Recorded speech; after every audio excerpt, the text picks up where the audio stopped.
So what about the misinformation legislation and this government's aim to crack down on it? Do you think this bill should be scrapped altogether, or do you think is there a way we can actually do it without, what we've just seen happen as a really bad example?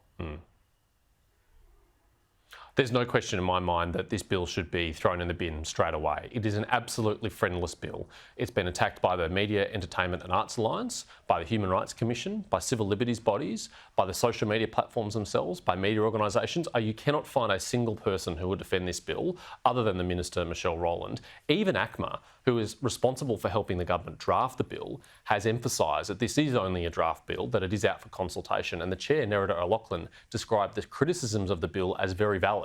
Now, when the department that's supposed to be administering it thinks that the criticisms are valid, I think we've got a very serious problem with the bill, and I'm surprised the government hasn't walked away from it already. The fact that they haven't, I think, is deeply disturbing, because it would seriously curtail free speech in this country. It would seriously restrict what Australians can say online, but also what they can read and what they can hear online, and that shouldn't be happening in a 21st century liberal democracy like Australia. So the government needs to scrap it. But something needs to be in its place, because you can't just let misinformation run rife. So what's the solution here? Well, I do think there are problems, particularly with foreign state-sponsored disinformation, which is different from misinformation. I think that's part of the problem the government has run into. They're treating misinformation, which is your uncle saying something on Facebook innocently that's wrong, and disinformation, which is a Chinese bot factory pumping Twitter full of fake accounts trying to game the algorithm and drive content that divides our society, as the same problem. They're very clearly very different problems, and they have very different solutions. The Senate Select Committee on Foreign Interference through Social Media, which I chaired, handed down its final report a few weeks ago, and it had a series of recommendations that would go to that other problem, that very serious problem. And the way in which we deal with those problems is through transparency, not through censorship. So we should require the platforms to be transparent about any directions they receive from foreign governments. We should require them to label state-affiliated media on their platform. So opaque, isn't it? And the way I see it, and I don't know whether you agree or disagree with me here, is that what Elon Musk and Mark Zuckerberg could do straight away, which would stamp this out, is not allow bots for a start, and also require some form of identification to have an account. Look, some platforms are better than others at dealing with this problem, Laura. Some of them are more proactive. Others started to do some good things and then walked away from it. And that's why I think we really do need an enforceable set of transparency standards that we as Australians say, these are the minimum conditions we think you should meet if you want to operate a social media platform in Australia. It goes to things like having a legal and physical presence here in Australia so that you can be subject directly to our laws and our oversight in our parliament. Famously, WeChat even refused to appear before our inquiry. It goes to being transparent about how your platform operates and when you choose to take content off that platform and why. Opening yourself up to independent third-party researchers.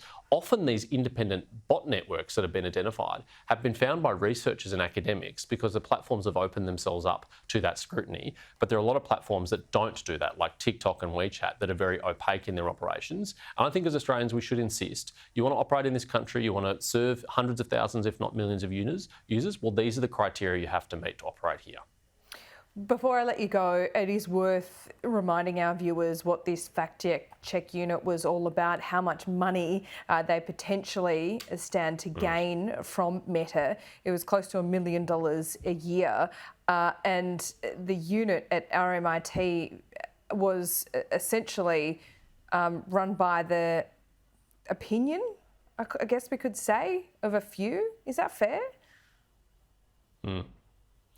Look, I think your colleague Jack Horton has really ably demonstrated that with his research, where he found that employees of the fact-check unit at RMIT, while doing supposedly independent fact-checks on the Voice to Parliament debate, were on their own personal social media platforms tweeting support for the yes side of the debate, and in fact using pretty incendiary language to describe people on the no side of the debate, including the opposition leader Peter Dutton.